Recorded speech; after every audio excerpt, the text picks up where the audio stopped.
खरं तर अटी आणि नियम लागू असं म्हटल्यावर आपल्याला म्युच्युअल फंडची जाहिरात सुरू आहे असं वाटतं.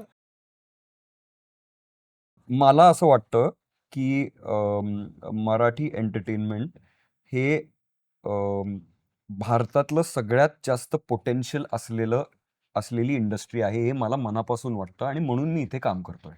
Very fair and square. आणि मी जे काही जान्हवी म्हणून नाही करू शकत एक्सप्लोर, ते मी सगळं अनन्या म्हणून करते. पण बाकीचं खूप I am very different from Ananya. तर जे काही मी नाही करणार, ते मी तिला आला. अलाऊ करते. माझं वर्क लाईफ बॅलन्स हे अतिशय इम्बॅलन्स आहे. जेव्हा वर्क असतं तेव्हा वर्क असतं आणि जेव्हा नसतं तेव्हा फक्त फॅमिली किंवा Life मित्र आणि लाईफ असते. आजच्या पिढीतला सगळ्यात मोठा प्रॉब्लेम आहे असं म्हटलं जातं तो कमिटमेंटचा आहे. अशा वेळेला कंडिशन सप्लाय हे फार त्यातल्या अर्थाने संयुक्तिक आहे की तशा अर्थानं फार बंधनकारक आहे. ते आपण ज्या प्रोसेसेस किंवा ज्या लाईफच्या SOPs असतात अ, ते आपण फॉलो करतोय तर ते का करतोय हे विचारायला पाहिजे आपण. मी ज्या ज्या गोष्टी आहे त्यामध्ये माझं काहीतरी येतच राहणार आहे. तर ते नॅचरली याच्यामध्ये पण येईलच. म्हणजे किती कन्सिस्टंट आहे जगणं आणि बोलणं आणि किती तुकड्या-तुकड्यात आहे. त्यासाठी 50 एपिसोड तर बघावं नाही, लागेल. लगेच प्रेम होत नाही आम्हाला. आम्हाला कसं प्रेम होतंय, आम्ही A to B to C to D कसे पोहोचतोय हे आम्हाला जे एक्सप्लोर करायला मिळतंय ना, ते ते ऐकून ना असं वाटलं की हे करायचंय.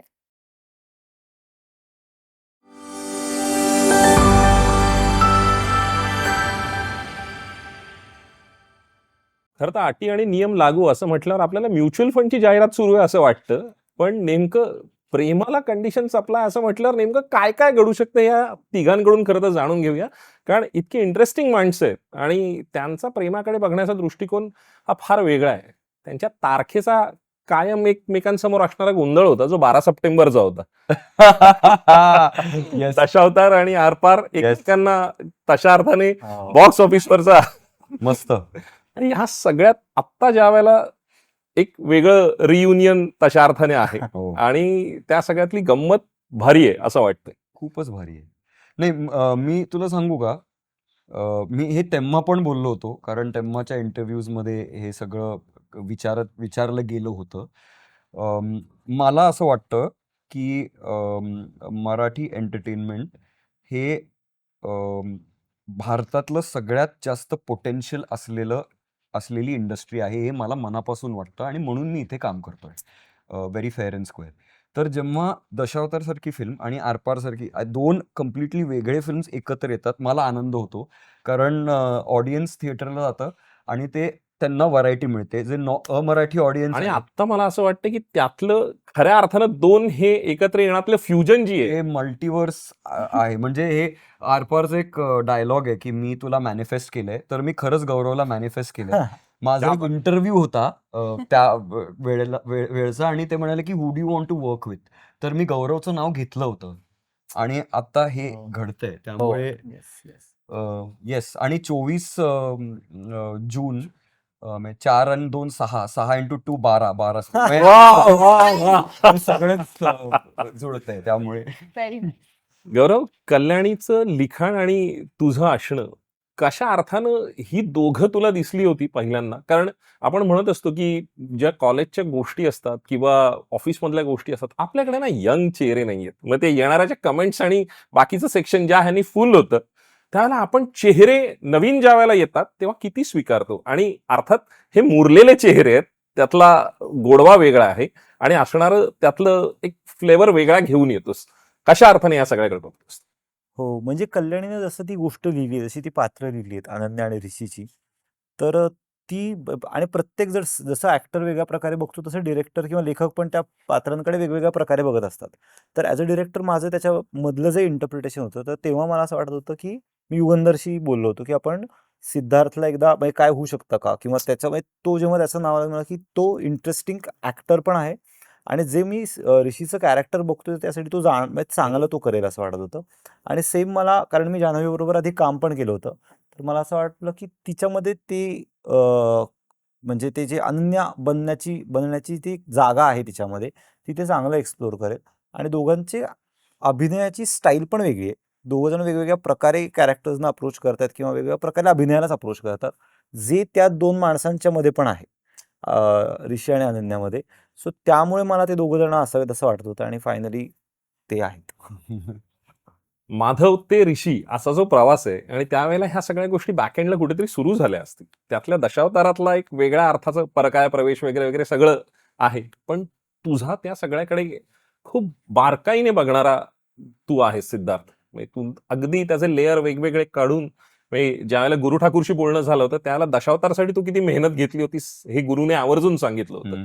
त्याच्या रूम शेअर करण्यापासूनच्या सगळ्या गोष्टी होत्या. आत्ताचा नेमका तुला सापडलेला ऋषी आणि त्यातला कलोकियल आस्पेक्ट हा नेमका कसा? मला ना इन बिटवीन्स मध्ये खूप इंटरेस्ट आहे. माणसांच्या रिलेशनशिप्स मधल्या आणि ते सगळं एक्सप्लोर करायची इच्छा खूप आहे मला. मला ऋषीमध्ये इतका रेंज दिसला आणि गौरव पण इन बिटवीन्स मध्ये त्याला मजा येते खूप.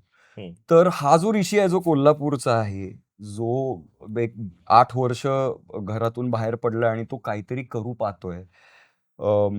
ह्या सगळ्या प्रवासात जो प्रवास आपण दाखवला की नाही ते तुम्हाला बघायला लागेल, ते मी आउट नाही करणार. पण माणूस इम्बाईब करत असतो. जे त्याला माहिती आहे ते तो विसरत असतो. अनन्यासारखी मुलगी येते आणि क्लीन बोल्ड करून जाते त्याला.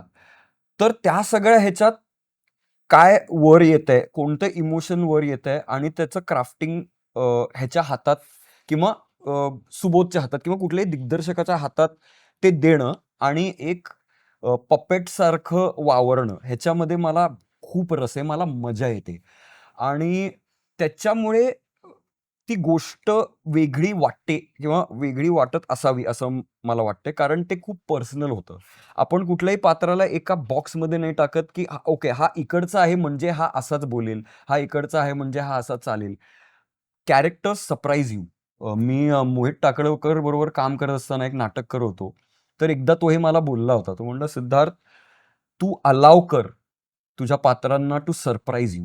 आणि ते माझं अख्खं व्ह्यू पॉइंटच बदललं. तर तेव्हापासून ते आत्तापर्यंत मीही सरप्राईज होतोय. म्हणजे अजूनही आमचं चालू आहे शूटिंग, कारण 50 एपिसोड असल्यामुळे. तर सरेंडर होणं, जज न करणं आणि सरप्राईज होणं ह्याच्यामध्ये मी रमलोय. निश्चित.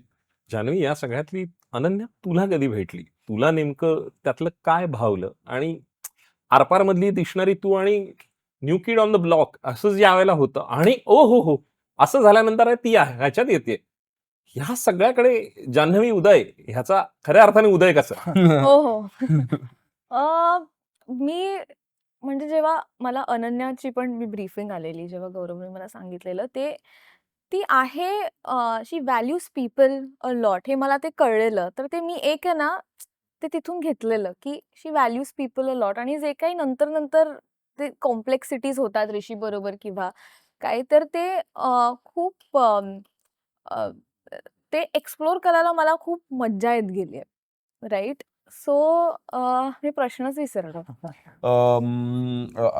तुला अनन्या कधी सापडली? हा कधीच हा आणि कशी सापडली तुला? तू हे तिला असंच भिडणं हे काय होतं? म्हणजे तो एक आंतरिक प्रवास आहे ना, म्हणजे हे कॅरेक्टर हां. भिडलंय. नाही, मी ना ह्या दोघांना पण सतत सांगत होते, की ना मी इतका विचारच नाही करत म्हणजे मला काहीतरी आता सीनही जेव्हा येतो, मी ना मी त्याचा विचार नाही करत. माझ्या डोक्यात आता अनन्या बसली आहे. माझ्या मनात अनन्या बसली, की ती अशीच रिएक्ट करेल, की ती असंच करेल, तसंच करेल. तर मला तिचे ना ते बीट सापडलेत. तर मी जे काही आता अप्रोच करतेय, आम्ही शूट करत असताना किंवा व्हॉटएव्हर, ते मी ॲज अनन्याच अप्रोच करते. लाइक ही सेड, की माझ्यात एक स्पेस होती for for to X to to see how I can find Ananya somewhere. तर ते आम्ही जसं बोलत होतो कॅरेक्टरबद्दल किंवा की ती कशी असेल, अशी असेल, तशी असेल, तर त्यात मला ते हळू-हळू सापडत गेलं. आणि I am also very new to this. तर मी ते सगळं ते न्यूनेसनीच बघते, की हे आपल्याला कसं करता येईल? हे आपल्याला हे छानच करायचंय. हे असंच मेंटली प्रिपेअर्ड होऊन मी रोज अनन्या करते. आय फील लाईक असं एक जगण्यात मोमेंट नव्हता. ॲब्सोल्युटली. आणि हो. एक मला या. ऍड करायचंय हिच्या बोलण्यात. आता इतके दिवस आम्ही ह्या पात्रांमध्ये आहोत, आणि आम्ही एकमेकांवर ट्रिप करतोय सध्या. मला असं वाटतं की अ, अनन्या ही ऋषीची एक लेयर आहे आणि व्हाईस वर्सा. म्हणजे ऋषी आणि अनन्या हे कधी कधी इतके मर्ज होतात, आणि त्या मर्ज आपण व्हायचंय का नाही व्हायचंय का नाही व्हायचंय, ह्याच्यातली जी मजा आहे ते आहे या सिरीजमध्ये मेन. आपण स्वतःला अलाव करू शकतो का अशा प्रकारचं प्रेम इन्व्हाइट करणं आपल्या आयुष्यात? तर त्या स्पेसमध्ये आम्ही आम्ही सगळेच आहोत हो. आता. आणि मी जे काही जान्हवी म्हणून नाही करू शकत एक्सप्लोर, ते मी सगळं अनन्या म्हणून करते. सेम. म्हणजे हे सगळं मी अनन्या म्हणून करते बिकॉज म्हणजे सर्टन इमोशन्स आहेत, पण बाकीचं खूप I am very different from Ananya. तर जे काही मी नाही करणार ते मी तिला आला. अलाउ करते की तू कर, तू बिंदास, तुला जे करायचं ते तू कर. तर ते तशी तशी हळूहळू सापडते, थोडी सापडली आहे आणि ती सापडत जाणार आहे, कारण 50 एपिसोड्स आहे. तर मीही अनन्याचे लेयर्स रोज एका एका एका सीन मधून शोधते, हो. कारण ते मला अजून संपूर्ण even I don't know myself as well. ते मी रोज स्वतःला मी थोडं थोडं आणखीन जाणून घेते. तर तसंही मी अनन्याला पण रोज थोडं थोडं थोडं आणखीन जवळ येते तिच्या. वर्क लाईफ बॅलन्स आणि वर्क रोमान्स ह्या सगळ्यामधलं नेमकं काय, कशातला समतोल आणि कशा पद्धतीचं तुमचं असणारं जगणं आहे? माझं वर्क लाईफ बॅलन्स हे अतिशय इम्बॅलन्स आहे. जेव्हा वर्क असतं तेव्हा वर्क असतं, आणि जेव्हा नसतं तेव्हा फक्त फॅमिली किंवा Life मित्र आणि लाईफ असते. आणि मला ते आवडतं सुद्धा, कारण आय थिंक मी कुठल्याही एका स्पेसमध्ये मी गेलो तर त्या स्पेसमध्ये मला पूर्ण अंघोळ करावं असं वाटतं मला. ह्याच्याविषयी जे लाईफ मधले लोक आहेत त्यांचे काही तक्रार आहेत, पण त्यांनी पण आता मला तसं ऍक्सेप्ट केलेलं which I am very grateful for. पण बॅलन्स बॅलन्स साधण्यापेक्षा, म्हणजे ते सगळं हे करण्यापेक्षा मी फ्लो मध्ये आहे असं मला वाटतं. कारण बॅलन्स ऑफ गेलं की अरे बापरे, हे जे होतं त्या झोनमध्ये मला फार राहायला आवडत नाही. ओके, इथे चाललंय का, नदी इथे वाहतीये का, चल जाऊ आपण. ओके. आजच्या पिढीतला सगळ्यात मोठा प्रॉब्लेम असं म्हटलं जातं तो कमिटमेंटचा आहे. अशा वेळेला कंडिशन सप्लाय हे फार त्यातल्या अर्थाने संयुक्तिक आहे की तशा अर्थानं फार बंधनकारक आहे, आणि त्यातही थोडासा अलूफ राहणं आहे त्याच्यासाठीची एक जागा क्रिएट करणार आहे. मला ह्याचं उलट वाटतं. म्हणजे व्यत्यस. कारण काय आहे की जर कोणी कमिटमेंटला क्वेश्चन करत असेल ना, म्हणजे त्यांना कमिटमेंट नक्की काय आहे हे जाणून घ्यायची इच्छा आहे. मी वाढलो, मी कधी कमिटमेंटला क्वेश्चनच आहे, मी आत्ता क्वेश्चन करतोय कमिटमेंट नावाच्या गोष्टीला. ते माझ्यावर लादलं गेलेलं एक बिलीफ सिस्टम होतं की हे म्हणजे कमिटमेंट. तर प्रॉब्लेम हा नाहीये की लोक कमिटेड नाहीयेत. प्रॉब्लेम नाहीच आहे. इनफॅक्ट ती चांगली गोष्ट आहे. आपण ज्या प्रोसेसेस किंवा ज्या लाईफच्या SOPs असतात ते आपण फॉलो करतोय, तर ते का करतोय हे विचारायला पाहिजे आपण. आणि जर त्यातनं आपल्याला कम्फर्टेबल असेल असा एक मार्ग निघत असेल, तर मग त्यांनी तो घ्यावा असं ह्या मताचा आहे मी. म्हणजे मोहितने सांगितलेली गोष्ट तू ज्या पद्धतीने म्हणालास की स्तिमित करणारं, आश्चर्यचकित करणारं, असं ऋषीने तुला कधी कधी केलं या सगळ्यात? तो रोजच करतो. खरं तर ऋषीपेक्षा ही करत हो, असते. आय थिंक वा. अनन्या ऋषीला हो, करत असते. तो इनफॅक्ट तो सरप्राइजेसला ओपन नाहीये एक हो. कॅरेक्टर म्हणून. पण ती अशीच हो, ऋषी असं ती येते आणि त्याचं असं होतं की कुठून आलीस तू? कुठून आलीस? माझ्या आयुष्याला एका मिक्सीमध्ये टाकलंयस. आणि मला मजा येते सरप्राइझिंगली. हे आहे ऋषी. फुल ऑफ लाईफ असणं जे आहे त्यातली ती गंमत आहे. करेक्ट.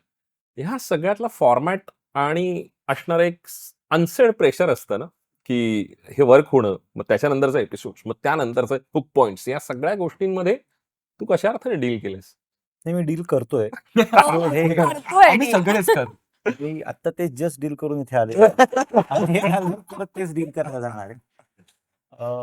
पण मला हा प्रोजेक्ट करण्याचं वन ऑफ द इम्पॉर्टंट रिझन्सच हे होतं, की मला 50 एपिसोड्सचा पट सांगून बघता येणार आहे, जे मी आधी कधीच केलेलं नाहीये. ज्या काही वेब सीरीज लिहिल्यात, डिरेक्ट केल्यात, एक फिल्म लिहिली आहे, डिरेक्ट केली आहे, तर तो खूप लिमिटेड टाईम स्पॅन आहे स्क्रीन टाईमचा. आणि इथे मला असं वाटत होतं, की याच्यामध्ये जरा आपल्याला गंमत करता येईल, कारण खूप वास्ट जग आहे. म्हणजे 2 तासामध्ये एखादी गोष्ट सांगायची असेल, तर त्यातल्या पात्रांना किती किती खोदता येईल, तर तेवढं नाही खोदता येत आणि बाकीचे सेकंडरी जे पात्र आहेत त्यांना तर अजून वरवरचेच लेयर आपण दाखवू शकतो. ॲब्सोल्युटली. इथे मला ती खूप मजा येते. म्हणजे एक कॅरेक्टर, एखादं पात्र या पॉइंटला कुठे आहे आणि 7व्या एपिसोडला कुठे आहे, यांच्यामध्ये पण सो ती कॅरेक्टर्समध्ये सतत कुरेदत राहावं लागतं आणि त्यातनं काही-काही चर्न सोनं आउट करत सापडतं. राहणं ही याह! गंमत आहे वेगळं. हो. आणि त्याला ऑब्व्हियसली ते एक लिमिटेड आहे. म्हणजे असं नाही की ते अनएंडिंग आहे. कारण आयुष्यामध्ये एंड माहीत नसल्यामुळे गोष्टीमध्ये तो माहिती असावा लागतो. जो आम्हाला माहिती आहे. सो कुठे पोहोचायचं ते माहिती आहे. पण ती जर्नी खूप इंटरेस्टिंग आहे आणि हुक पॉइंट्स आणि हे सगळं तर असतंच. म्हणजे ते असं म्हणजे त्याची गरजच आहे. पण आपण जर त्या पात्रांना शोधत राहिलो तर ते सगळं सापडतं सुद्धा. म्हणजे आता आम्ही एस्पेशली जे ते तू क्राफ्टचं म्हणतोय की तर तसे हुक पॉइंट्सचे स्पेसेस जेव्हा आम्ही शूट करतोय, ते सीन्सना जेव्हा जसं आम्ही कालच एक सीन अप्रोच केला, ज्यामध्ये कपिल आणि सिद्धार्थचा सीन होता आणि जे तू वर्क लाईफ बॅलन्सबद्दल बोलतोयस, तर त्याच्याच अराउंडचं काहीतरी आमचं त्या सीनमध्ये होतं आणि it was a pivotal episode ender. So ते करताना पण मजा येते. कारण ते आपल्या आयुष्यामध्ये पण असं असतं, की एखादा हाय पॉइंट येतो आणि मग 2-3 आठवडे जरा नॉर्मल असतं. मग परत एखादा प्लॉट पॉइंट येतो. तर तसं जर आपण शोधत राहिलो, तर ते हुक पॉइंट्स वगैरे सापडायला मजा येते. सो ते होतं. या सगळ्यांनी गंमत मला महत्वाचं काय वाटलं, कारण अनिल विश्वासांचा एक शेवटच्या टप्प्यातला इंटरव्ह्यू आहे. हं. म्हणजे ज्यांनी इतकी हं. उत्तम गाणी दिली. तर त्यांचं म्हणणं होतं, की ज्या वेळेला आपल्याला सूर कुठे नेमका लावायचा आणि कुठे जाऊन थांबायचं हे ज्या वेळेला कळतं ना, त्यावेळेला आपलं गाणं खूप उत्तम होतं. तर करेक्ट. तू जे म्हणालास हं. त्याच्यामध्ये गाणं उत्तम रंगलंय आणि प्रेमाला कंडिशन सप्लाय हे तितकंच गोड आहे आणि त्या पद्धतीचं आहे ह्याची एक काय म्हणतो आपण झलक त्या तुझ्या हो. उत्तरामध्ये दडलेली. हं. ह्या सगळ्यामधली ही माणसं म्हणून असणारी त्यांचं असणारं आयुष्य ही तशा अर्थानं वेगळं आहे. पण लिटिल थिंग्स सारखं करत असताना एक को रायटर म्हणून त्या सगळ्या गोष्टी आणि आत्ता तुझ्यातला जाणवलेला गौरव फरक कोणता आहे? कारण आरपारमध्ये दिसलेला तू हा कंप्लीट वेगळा आहेस आणि आत्ताचा असणारा तू वेगळा आहेस. हे तुकड्या तुकड्यातलं जगणं आहे ते 50 एपिसोड पर्यंत नाहीये. तर तुला या सगळ्या गोष्टीकडे आणि प्रेमाकडे बघण्याचा तुझा दृष्टिकोन काय? कारण ॲज अ मेकर म्हणून तू स्तिमित केलं होतंस आरपारमध्ये. हो, थँक यू. नाही म्हणजे पण मला वेगळ्या प्रकारेच मी गोष्ट एक्सप्लोर करत होतो आरपारची. स्टोरी रायटिंगपासनं प्री प्रोडक्शन, शूट आणि पुढे पोस्टमध्ये सुद्धा. सो ते करायला खूपच मजा आली होती.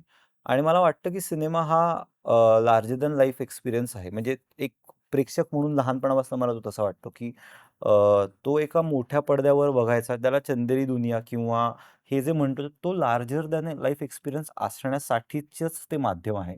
आणि वेब सीरीज हे ते माध्यमच नाही. सो ते 2 वेगळे मीडिया आहेत हं. आणि इमोशनलीच वेगळे मीडिया आहेत. म्हणजे तर तो एक्सपिरियन्स मला तयार करायचा होता स्वतःसाठी व्हाईल करेक्ट. मेकिंग आरपार आणि ते करताना खूपच मजा आली. आणि तो जसा प्रेक्षकांपर्यंत पोहोचवता आला आणि त्यांना जशा प्रकारे तो आवडला किंवा त्यांना जे वाटलं, म्हणजे आवडणं आणि न आवडणं हे वाटण्याच्याच 2 रिएक्शन्स आहेत. सो हं. ते खूपच मला इंटरेस्टिंग वाटत होतं. Coming back to this show, तर हा लार्जर दॅन लाईफ एक्सपिरियन्स तशा अर्थाने नाहीये, की जो आपण एकत्र घरनं उठतो गाडीवर आणि मग पॉपकॉर्न घ्या वगैरे करत 3 तासाचं फिल्म बघतो. आम्ही गोष्ट घेऊन तुमच्यापर्यंत येतोय. तर जे मी तुला म्हटलं, की त्याचा फायदा असा आहे, की त्याच्या सगळ्या खाचाखोचांमध्ये शिरता येतं, जे सिनेमामध्ये शिरता येत नाही. इमोशन्स आता कदाचित बघितल्यानंतर तुला काय वाटतंय? आय एम हो, क्युरियस टू नो, खरं. खरंच. की पण त्यात मी ज्या गोष्टी आणतो त्यामध्ये माझं काहीतरी येतच राहणार आहे. तर ते नॅचरली याच्यामध्ये पण येईलच. म्हणजे किती कन्सिस्टंट आहे जगणं आणि बोलणं आणि किती तुकड्या-तुकड्यात आहे. त्यासाठी 50 एपिसोड तुला बघावे नाही, नक्की, लागणार. नक्की, नक्की. पण पहिल्यांदा प्रेमाला कंडिशन सप्लाय हे टायटल समोर आलं, तेव्हा तुमच्या रिएक्शन्स काय होत्या? आणि ज्यावेळेला कल्याणीने हे ऐकवलं असेल, त्यानंतरचं तुमचं काय एक्झॅक्ट रिएक्शन्स होते त्या सगळ्या गोष्टी? जेव्हा कल्याणीने ऐकवली आम्हाला स्टोरी, कारण आम्हाला ते आमचे एंड पॉइंट्स माहीत असलेले ते ते रोज शूट करण्यात खूप महत्त्वाचे होते. तर जेव्हा आम्ही संपूर्ण गोष्ट ऐकली, तेव्हा मी तिला म्हणाले, की "तू कसं लिहिलंयस हे? हं. इतकं आणि ते इतकं इंटरपर्सनल आहे ना, म्हणजे आमच्या दोघांचंच नाहीये. ते ऑफिसमध्ये ह्याचं आणि बॉस बरोबर किंवा म्हणजे मीरा मॅम जी कादंबरी प्ले करते, ते किती इंटरपर्सनल आहे, की त्यांच्यामध्ये पण ते वेगळे न्यूअन्सेस आहेत. मग माझं आणि माझी अजून एक मैत्रीण आहे दिया म्हणून, तिच्यामध्ये किती वेगवेगळे न्यूअन्सेस आहेत. तर ते सगळं तिने इतक्या डिटेल्डमध्ये लिहिलं होतं ना, की आम्हालाच ऐकताना असं it felt larger than life. हो. म्हणजे की आता आपल्याला बरं. हे रोज जसं आता गौरव म्हणाला, की सिनेमा 3 तास संपलं. हे आम्ही हो.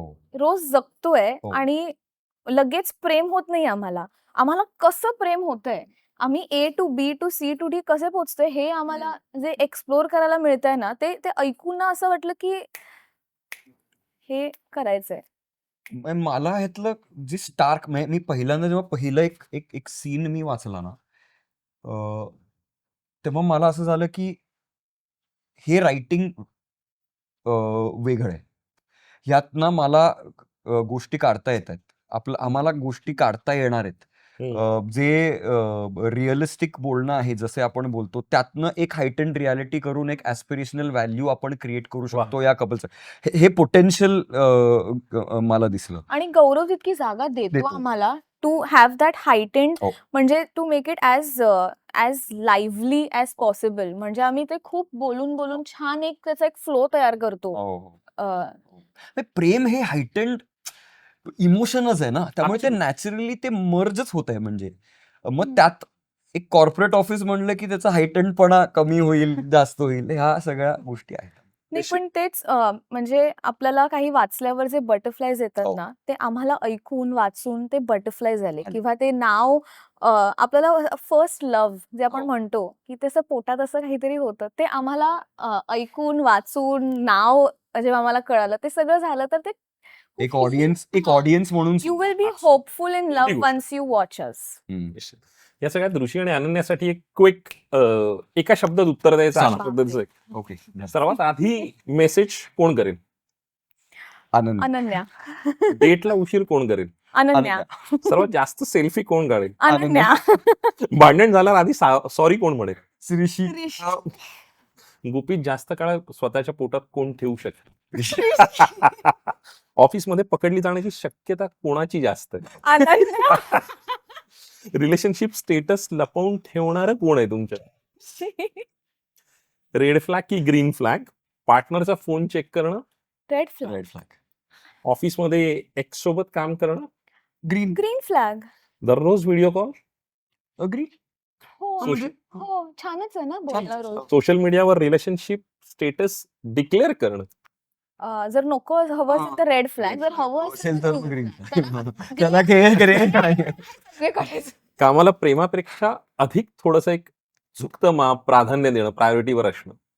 प्रेमापेक्षा जास्त रेड फ्लॅग. हो अति ते- नको ना upset. गाईड नाही वापरायचं. ते सब्जेक्टिव्ह आहे. ते आम्ही ना म्हणजे दर सीन नंतर त्याच्याकडेच बघतो ना, तर मला ती सवय झाली. व्हॅलिडेट करणं. ओके. डेटवर फोन वापरणं? Red red.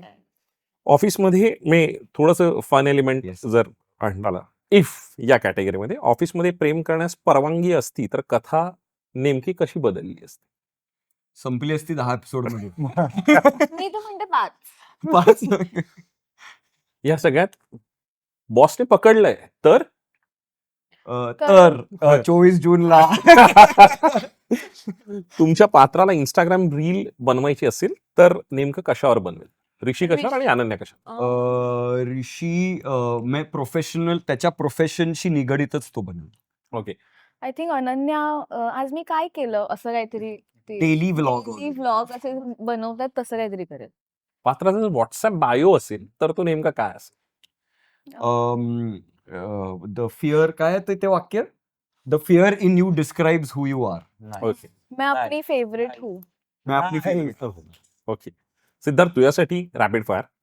प्रेम की करिअर? करिअर हेच प्रेम आहे माझं. चहा की कॉफी? कॉफी. रोमॅन्टिक की ऍक्शन फिल्म? रोमॅन्टिक. डेट की नेटफ्लिक्स? डेट. सीन करून रिप्लाय न करणं की डबल टेक्स्ट? Double text. क्रशला फॉलो की मेसेज? मेसेज. लव्ह मॅरेज की अरेंज मॅरेज? मॅरेज. नाही, लव्ह. एका शब्दात जान्हवी?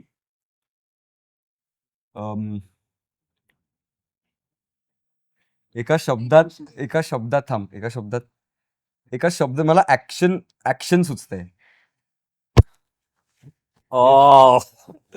आणि एका शब्दात गौरव?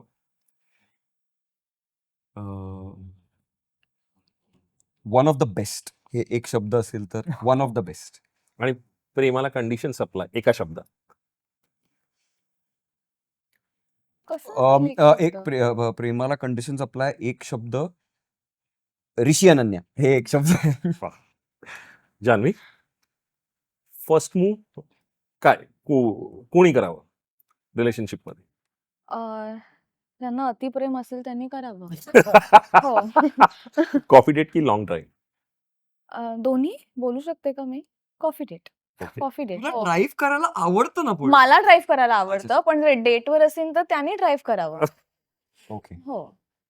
Proposal or surprise trip? Proposal or surprise trip. Surprise trip. Okay. Green flag असलेला तुला आवडणारा एखादा गुण? शाहरुख खान. शाहरुख खान एक गुण आहे. गुण हा, गुण. कोण मी कोण ऐकलंय? हा, गुण. गुण गुण. हा. गुण ग्रीन फ्लॅग असलेलं. ऑनेस्टी. Honesty. ऑनेस्टी. आणि रेड फ्लॅग असलेली एखादी तुझी सवय? माझी सवय छुपा रुस्तम असणे. अं, माझ्यात नाही आहेत रेड फ्लॅग. वाव. फेर. मैं अपनी फेवरेट. आपली फेवरेट प्रेम की स्वातंत्र्य? स्वातंत्र्य. हार्ट की ब्रेन? हार्ट. एका शब्दात सिद्धार्थ? ऋषी. आणि एका शब्दात गौरव? ओ बापरे. डायनॅमिक. ओके.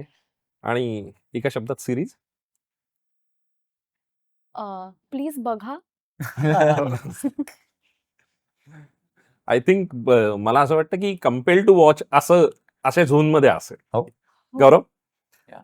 डिरेक्टर की ऑडियन्स, म्हणजे तुझ्यातला असणारा डिरेक्टर की प्रेक्षक या अनुसरून त्या सगळ्या गोष्टी कर? मला एकच आय स्वेअर यार, हे either or is audience. Script की कास्टिंग? स्क्रिप्ट. ओटीटी की थिएटर? थिएटर. रोमांस की ड्रामा?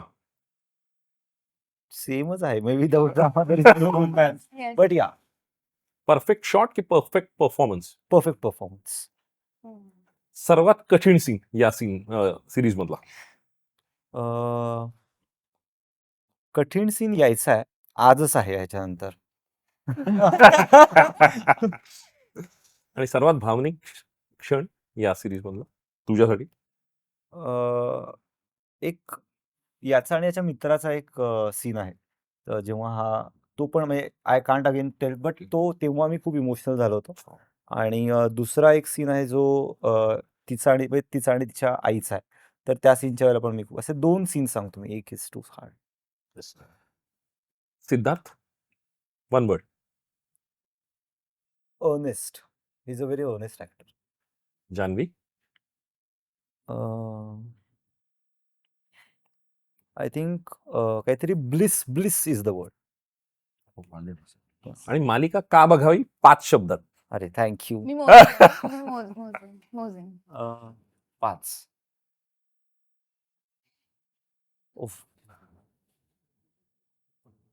मला वाटतं की प्रेमातल्या गोष्टी म्हणजे प्रेमाच्या गोष्टी आवडणाऱ्या सगळ्यांनी नक्की बघावी. निश्चित. शेवटचा Yes. प्रश्न, नक्की बघावे. जर प्रेमाला कंडिशन सप्लायसाठी एकच कंडिशन काढून टाकायची संधी मिळाली तर ती कोणती आणि का? हो. पण मला काही वाटत नाही प्रेमाला कंडिशन्स अप्लाय असं मला वाटतच नाही. म्हणून सोचत काय की त्याच्यामध्ये जे प्रेमामध्ये जो आय आन्सर दिस, बट प्रेमामध्ये जो बेदरकारपणा आहे, जे बेबंदशाही आहे, की ते झुगारून देण्याची जी पॉसिबिलिटी आहे, जे बंडाचं, ते सगळ्या गोष्टीमध्ये आहे. म्हणूनच त्याचं नाव कंडिशन्स अप्लाय. ते हे दोघं जण ते कंडिशन्स अप्लाय करतायत का नाही यासाठीच तर तो शो आहे. निश्चित. इतकं आपलेपणाने तुम्ही मनमोकळेपणे बोललात. Wish you love luck and success. आणि मला असं वाटतं की लेट्सअपचं ऑडियन्स झी5 वर कायम प्रेम करतो, पण प्रेमाला कंडिशन्स अप्लायसाठी थोडंसं जास्त करेल.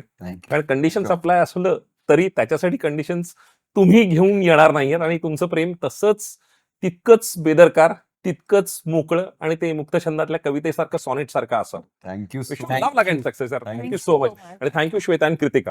सोशल मीडियाच्या भाऊ गर्दीत विश्वासार्हतेने चकाकणारे नाव म्हणजे लेट्सअप मराठी. नाही, सगळ्यांना, सगळ्या नागरिकांना ती स्पीच, ती right लेट्सअप आहे. वरील मुलाखती म्हणजे विचारांचा खजिना. त्यानंतरच्या निवडणुकीमध्ये मला सोडून गेले. बातम्या केवळ वस्तुस्थिती सांगणाऱ्या, न प्रोपगंडा, फक्त जनतेचा अजेंडा. क्योंकि आने वाला कल जाने वाला है, जाने वाला कल आने वाला है. राजकारण, मनोरंजन असो की क्रीडा क्षेत्र, महाराष्ट्राची स्पंदने संवेदनशीलतेने टिपणारे माध्यम म्हणजे लेट्सअप मराठी. जगासोबत एक पाऊल पुढे राहण्यासाठी लेट्सअपचे ॲप, सोशल मीडिया आणि वेबसाईट सोबत कनेक्टेड रहा.